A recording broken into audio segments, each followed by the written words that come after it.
So update lang guys, ayan yung bike natin. May nagkakambas na pala na bibilin. Ayan. Bukas natin malalaman master kung bibilin talaga tong bike. Eh, yung guys, sana bukas mabenta na to. Para all goods tayo. Ay, yun, so yun guys. Good afternoon. So ayan, umuulan na. Umuulan na siya. Ayan, mandilim.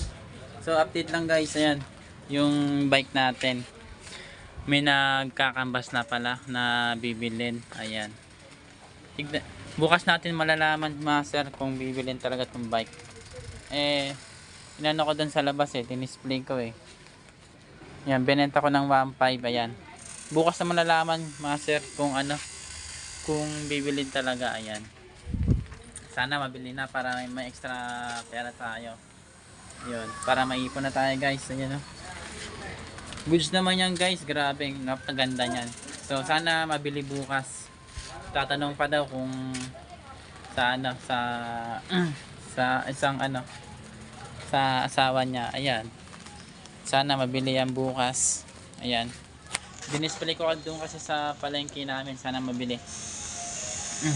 Ayun, kanina ko lang dinisplay, tapos yung kakilala lang namin na nagkambas. Ayan, natanong niya pa. Bukas natin malalaman kung bibilin. So yun guys, sana mabili to para ma-extra income tayo ngayon. Extra money para may pantabi tayo. Kasi malapit na yung pasokan na naman.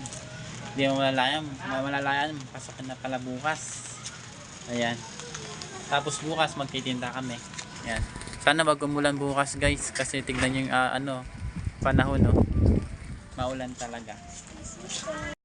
Yung guys, sana bukas mabenta na to para all goods tayo. Ayun, sobrang saya ko ngayon kasi kahit pa paano maibibenta na natin tong bike natin, kaysa mabasa lang dito, mabulok, ibenta na lang natin sa kakilala natin. Doon na lang naman sa tapat ng pinagtitindahan namin guys, yung nag-canvas.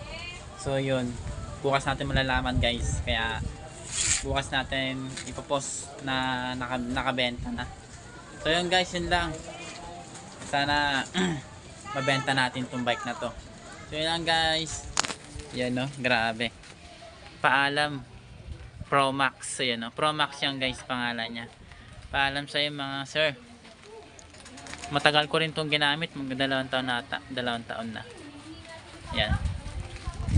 Paalam sa iyo sir, mabenta ka man bukas. Yun lang mga sir, and don't forget to like and share. And yun lang, thank you.